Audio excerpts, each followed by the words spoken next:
തൃപ്രയാറിൽ താമസിക്കുന്ന തോപ്പുംപടി പനയപ്പള്ളി മൂൺബേസിൽ മുഹമ്മദ് നിജാസ്, വലപ്പാട് നാട്ടിക പൊന്തേരവളപ്പിൽ മുഹമ്മദ് സമീർ എന്നിവരെയാണ് എറണാകുളം റൂറൽ ജില്ലാ സൈബർ പോലീസ് സംഘം അറസ്റ്റ് ചെയ്തത്.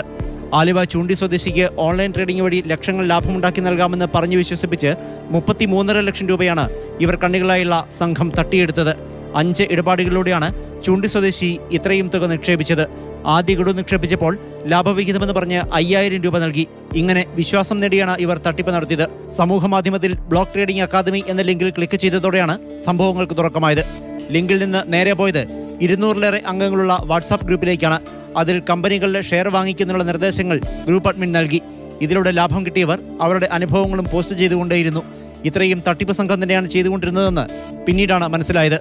ഗ്രൂപ്പിൽ ചാറ്റ് ചെയ്തപ്പോൾ കൂടുതൽ അറിയുന്നതിനെന്ന് പറഞ്ഞ് സംഘം ടെലഗ്രാം ഐഡിയും നൽകി. എല്ലാ ദിവസവും 350% ലാഭമാണ് ഇവർ വാഗ്ദാനം ചെയ്തിരുന്നത്. കമ്പനിയുടെ പേരിലുള്ള വെബ്സൈറ്റിൽ അക്കൗണ്ടും അതിലയക്കുന്ന തുകയും ലാഭവുമെല്ലാം രേഖപ്പെടുത്തിയിരുന്നു. പണം നിക്ഷേപിക്കുന്നതിന് വ്യത്യസ്ത അക്കൗണ്ടുകളാണ് തട്ടിപ്പുകാർ അയച്ചു കൊടുത്തിരുന്നത്. ലാഭമായി വൻതുക ഉണ്ടെന്ന് സംഘം വിശ്വസിപ്പിക്കുകയും ചെയ്തു.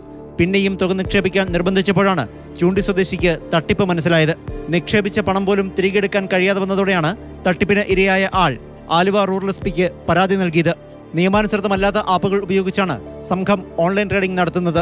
ഇവർക്ക് നിരവധി അക്കൗണ്ടുകളുണ്ടെന്ന് പോലീസ് കണ്ടെത്തി. ഇതിലൂടെ വലിയ തുകയുടെ ഇടപാടുകളാണ് നടന്നിട്ടുള്ളത്. റൂറൽ എസ്.പി ഡോക്ടർ വൈഭവ് സക്സേനയുടെ നിർദ്ദേശപ്രകാരം inspector Vipin Das, SI R Ajith Kumar തുടങ്ങിയവരുടെ നേതൃത്വത്തിലാണ് പോലീസ് സംഘം അന്വേഷണം നടത്തിയത്.